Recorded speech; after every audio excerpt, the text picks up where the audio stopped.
Ladies and gentlemen, my name is Joe Stoltz, and I have the privilege of serving as the Director of Leadership Programs at the Washington Library, just across the street from the estate. On behalf of the Mount Vernon Ladies Association, I am honored to welcome you to our commemoration of National Purple Heart Day here at the beloved home of the father of our country, George Washington. Before we begin, I would like to thank the Military Order of the Purple Heart for their many years of support for Mount Vernon and their partnership. I'd also like to welcome General Eric K. Shinseki, 34th Chief of Staff of the United States Army and Chairman of the Board of the Army Historical Foundation, who joins me on this stage. We're thrilled to have him with us. We feel fortunate to have the National Museum of the United States Army so close by, and the home of the father of, so close by and near the home of the father of the Army to tell the story of the U.S. Army for generations to come. General Shinseki, thank you for being here. To officially begin the ceremony at this time, please rise for the playing of the national anthem.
Thank you. Please be seated.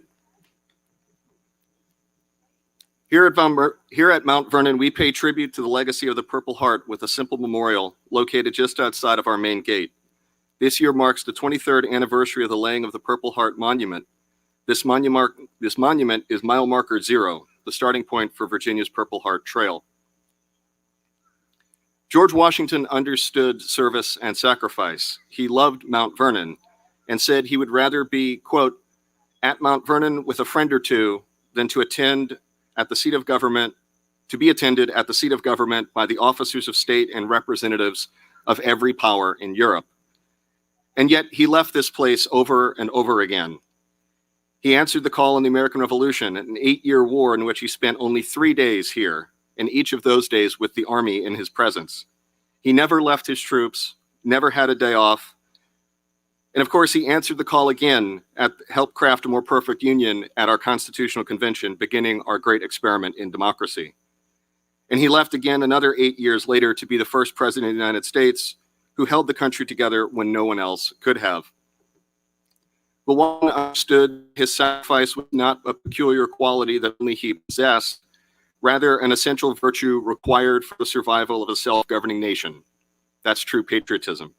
A willingness to serve the common good, to sacrifice personal ease for the good of the country. General Washington knew that you did not have to be an officer to show courage and commitment, qualities which should be acknowledged and celebrated regardless of rank. So in 1782, he established the badge of military merit to honor soldiers who performed with, quote, virtuous ambition, unusual gallantry, and extraordinary fidelity. Recipients were awarded a Purple Heart made out of silk or cloth to be worn over their left breast. This Purple Heart Award was unique because it was available to all ranks of the Army at a time when European traditions allowed only officers to be decorated for merit. The road to glory in a patriot army, Washington wrote, is thus open to all. Now, in the last year, there's been some confusion in our public conversation about nationalism and patriotism. There are some who have either tried to hijack the American flag in the service of a vile, narrow idea of who we are as a people, and others who reject the flag because of the mistakes and the evil that they claim have been done in the name of the nation. I bring this up not to mar this important occasion, but to heighten our sense of the importance and relevance of it. We all have a role to play in denouncing evil, in denouncing racism, and embracing true principles of liberty, equality, and justice for all. It takes more than waving a flag to make a patriot, and a lot more than burning a flag to shame a great country. True patriots are empowered by love of country, sacrifice, and service. True patriots come in every color, follow any god, and come from any shore. True patriots share that devotion to a cause larger than themselves, the protection of American freedom and liberty from those who would do us harm. We are surrounded by true patriots today. Washington made his badge in the shape of a heart because true patriotism comes from love of country, love of honor, and love of comrades, and the willingness to even lose one's life in the service of that love. The badge of military merit was intended by Washington to be a permanent decoration, but was not used again after the Revolutionary War until it was reestablished as the Purple Heart Medal on February 22, 1932, the 200th anniversary of Washington's birth. This was done by the Army under the direction of then Chief of Staff Douglas MacArthur, who received the first Purple Heart Medal. The medal is awarded to any member of the Armed Forces of the United States who, while serving under competent authority in any capacity with one of the U.S. Armed Forces, has been wounded, killed, or who has died of wounds received from an opposing enemy force while in armed combat, or as a result of an act of international terrorism while serving as part of a peacekeeping force. Today we are honored to welcome here an extraordinary men and women who share Washington's love of country and commitment to service, and who have sacrificed and served with honor. We are lucky today because we are in a company of heroes. I want to recognize and acknowledge those for whom we hold this event, those service members who have been wounded or killed in defense of our nation. As I read from this list, please stand and remain standing. If you are a family member who is representing their loved one who is a recipient, please also stand in honor of that person. If you have served in World War II, the Korean War, the Vietnam War, our nation's campaigns in regions such as the Dominican Republic, Grenada, and Panama, the first Gulf War, any peacekeeping operations from an act of international terrorism, or campaigns led in Iraq and Afghanistan. We thank all of you, our wounded veterans, for your service and sacrifice.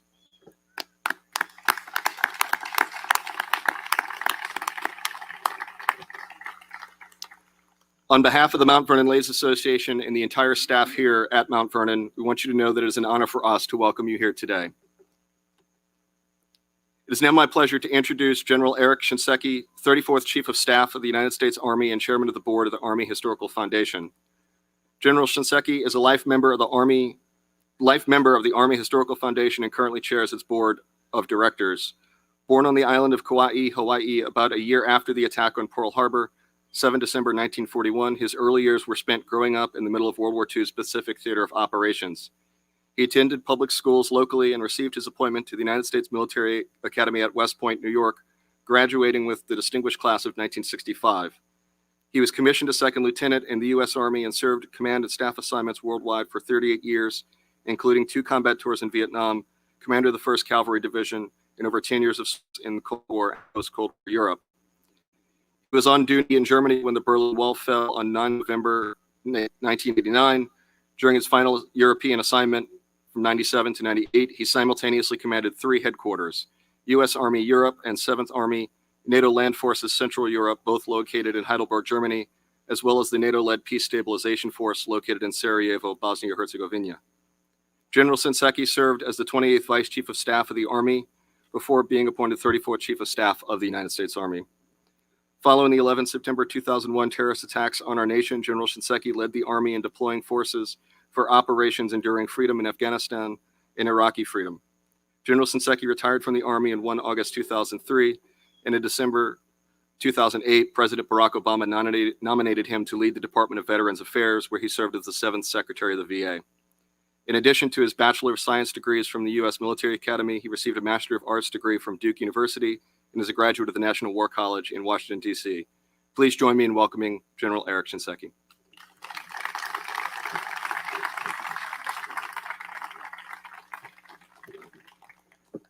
Well, good morning, everyone. I'm honored to join you in commemorating General George Washington's singular, seminal, monumental role in establishing the Badge of Military Merit for soldiers of the Continental Army.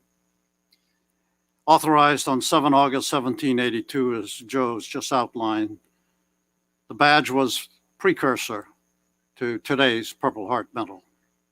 So my thanks to Joe Stoltz for the introduction. Joe serves as Director of Leadership Programs here at the George Washington Library. He is also our host and invited the Army Historical Foundation to be part of today's event. I also want to thank Gordy Sumner and all the members of the Military Order of the Purple Heart. I see a lot of familiar friends and even some old friends in the audience, one of whom was one of my old squad leaders here. I also want to thank the Mount Vernon Ladies Association for partnering with the Military Order of the Purple Heart and organizing this as an annual event. Finally, and most importantly, warmest greetings to all the recipients of the Purple Heart Medal and the audience. Thank you for your heroic service and your willingness to sacrifice on behalf of our nation. Now, some may question my inclusion of the word heroic in a discussion of the Purple Heart, and they would remind me that the Purple Heart is not one of our medals for valor. You are correct. The Purple Heart is not one of the medals for valor that we acknowledge today. But when you read the history of the Purple Heart, valor runs all through the lineage of this medal. It's in the DNA of the Purple Heart medal. Now, I'm told no speech is ever complete without quoting some famous but long dead philosopher. So I've chosen a Roman, Marcus Tullius Cicero, who once observed that poor is the nation that has no heroes, but poorer still is the nation that, having heroes, fails to remember and honor them. Now, I'd be hard-pressed to try to prove to you that George Washington ever read Cicero, though it's not an impossibility. He was well-read. But in Washington's decision to create this badge of military merit, we can almost hear the echo of Cicero's admonition. You have heroes, honor them. And that's what the badge was about. All these years later, it's difficult to know what thoughts and concerns faced Washington on 7 August 1782 as he prepared to sign the General Order authorizing, as Joe has pointed out, quote, the wear over the left breast, the figure of a heart and purple cloth or silk, acknowledging not only instances of unusual gallantry, but also of extraordinary fidelity and essential service. The name and the regiment of the person with the action so certified are to be enrolled in the Book of Merit, end quote. So with these words, unusual gallantry, extraordinary fidelity, essential service, Washington is saluting the unwavering courage, the grit, the determination, and all the sacrifice of the soldiers who had fought the revolution with him. The badge of military merit was not some token giveaway to the troops. It signaled the honor and respect of its commander on behalf of a grateful nation that was just still coming together. Washington only personally awarded the badge of military merit 3 times. First, on 3 May 1783, to Sergeant William Brown of the 15th Connecticut Regiment of the Connecticut Line, Sergeant Elijah Churchill of the 2nd Regiment Light Dragoons, and then on 10 June 1783, to Sergeant Daniel Bissell of the 2nd Connecticut Regiment of the Connecticut Line. You see, prior to 7 August 1782, there had been no personal awards for valor or for service. The awards for valor that we recognize today, the Congressional Medal of Honor, would not be created for nearly another 80 years and 2 wars later. There was no Distinguished Service Cross, no Silver Star, no Bronze Star, not even the Purple Heart. By creating this badge of military merit, George Washington acknowledged the heroes who had stood with him for those 6 long, difficult years of warfighting, but 8 years of the Revolution, confronting the world's reigning superpower of its day, the British and its army. And I know we have a representative from the British community here today. And with the British surrender at Yorktown in October 1781, Washington had won. So between this place, this Mount Vernon, which Washington left so reluctantly to assume command of the Continental Army to begin the campaign for American independence, and that gleaming National Museum of the U.S. Army, which sits atop the hill at 1775 Liberty Drive, Fort Belvoir, the unbroken history of the Continental Army and all of its successor armies is told. We are privileged to be storytellers on the same journey, acknowledging Washington's outsized role in shaping our great democracy and the U.S. Army, which helped to preserve it. I am honored to represent the Army Historical Foundation, which helped to build that National Museum of the U.S. Army, which had been gifted to the Army in its entirety so that it could educate its national and international visitors well into the future about what it took and will take to protect, to nurture, to preserve what had been a fledgling dream of self-government in 1776. At the museum, we have registries into which we have entered our soldier stories. These registries reflect the spirit of Washington's order, that the names and regiments of persons whose actions certified be enrolled in a book of merit. And in keeping with Cicero's admonition, they also uniquely recognize, honor, and remember soldiers, veterans, civilians who worked with or for the Army. So I invite you to visit our website, armyhistory.org. See our registries. Then come visit the museum. 185,000 square feet of exhibit space, hosting over 1,300 artifacts, sitting prominently on 84 acres of prime Virginia woodland. Immerse yourselves into its soldier stories, recounting the Army's 246 years of continuous exemplary service to the nation. Its exhibits tell the Army's history to the eyes of the soldiers who wrote it. And the Army's history is in many ways, the history of our nation. George Washington's badge of military merit and the Purple Heart Medal document unusual gallantry, extraordinary fidelity, essential service of the men and women who have sustained this republic. And today we honor them all. And I think I've beaten the weather. Thank you all very much.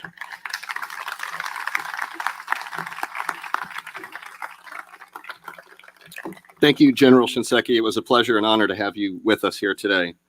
Ladies and gentlemen, recipients of the Purple Heart Medal and your guests, we are honored by your attendance today, especially here at George Washington's Mount Vernon.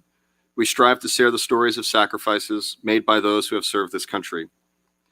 Mount Vernon, the Military Order of the Purple Heart, and the National Museum of the United States Army value educating our fellow citizens regarding the Purple Heart Medal and how and why it is awarded, as well as to honor the man who initiated the award, George Washington. And what a fitting place to commemorate the award and honor its recipients here at Washington's beloved home. I want you all to know that the Military Order of the Purple Heart is the only congressionally chartered veterans organization exclusively for combat wounded veterans. Any member recipient may join the order. If you are not, please ask any one of those in today's audience from the order on how you can become a member. Now, please join T.C. Smith, Commander, Department of Virginia, Military Order of the Purple Heart, Angelo Wider, Commander, Chapter 353, Military Order of the Purple Heart, General Shinseki, and myself as we move to the tomb of General and Lady Washington for a special wreath-laying ceremony. Thank you all for coming.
Thank you, everyone. We appreciate you being here and sharing this precious moment with us.